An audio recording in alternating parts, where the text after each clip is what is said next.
There's a particular experience many people with chronic symptoms know very well.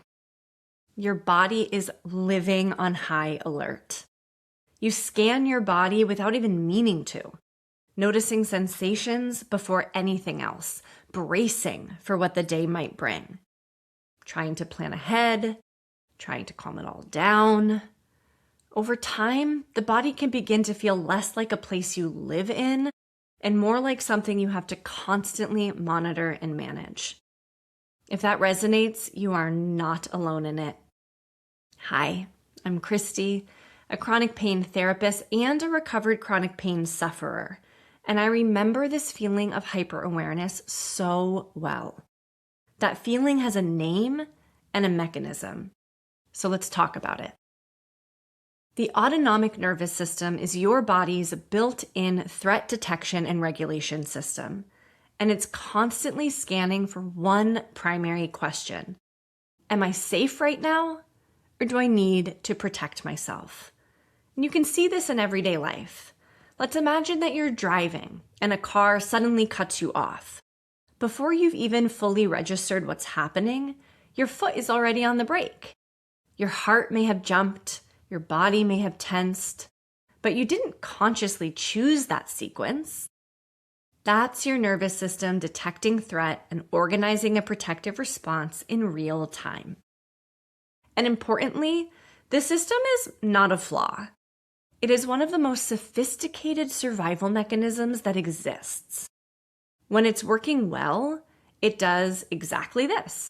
It activates in response to real or perceived threat, mobilizes your body to protect you, and then once the threat has passed, it shifts you back down into a more calm, settled state. That return to a calm baseline is what nervous system regulation means. But that same learning capacity that makes the nervous system so effective can, under certain conditions, start to work against us. Because this system doesn't just respond to what's happening right now, it also learns from what has happened before. It remembers patterns of threat, and it can start to anticipate them. And sometimes that learning gets stuck on old information. One of the clearest examples of this is phantom limb pain. In some people who have had a limb amputated, they continue to feel intense, very real pain in the limb that is no longer there. The tissue is gone. There is nothing physically present that can be injured. And yet the experience of pain is completely real. What this shows us is something important. Pain is not always a direct reflection of current tissue damage. It can also be generated by the nervous system based on learned protective patterns. Another common example is someone who threw out their back years ago. The injury healed and function returned, life moved on. But now, even years later, every time work stress ramps up, the back starts to tighten or ache or flare. And this isn't because the original injury has returned. Instead, it's because the nervous system has learned to associate stress with danger in that part of the body. And here's the thing. The nervous system, it's remarkably good at learning. That's one of its greatest strengths. But again, sometimes that learning works against us.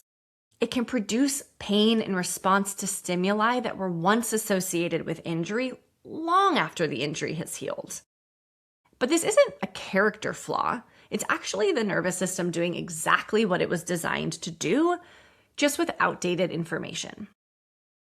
Now let's come back to what the nervous system actually is, because I do have some good news.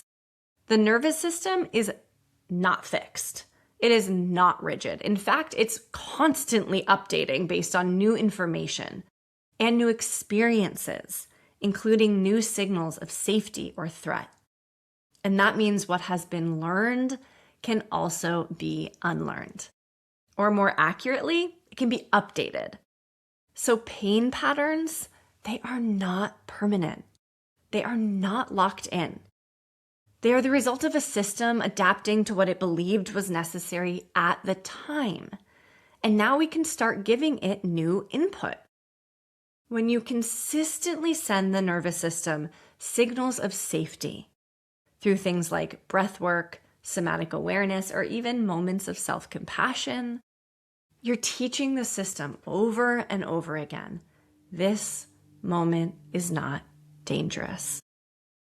The very fact that your nervous system learned to produce pain in the first place means it is capable of learning something different.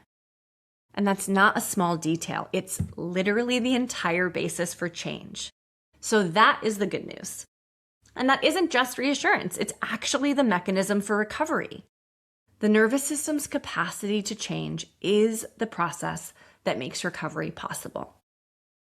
So if you've been living with chronic pain, your nervous system likely has been working incredibly hard for a long time, trying to protect you. Even when that protection shows up in ways that are uncomfortable or confusing, the underlying intention is still the same: safety. And when you see it through that lens, the path forward shifts. It becomes less about fighting your nervous system and more about teaching it something new. And that is something that's entirely possible. I've done it myself, and I know you can too.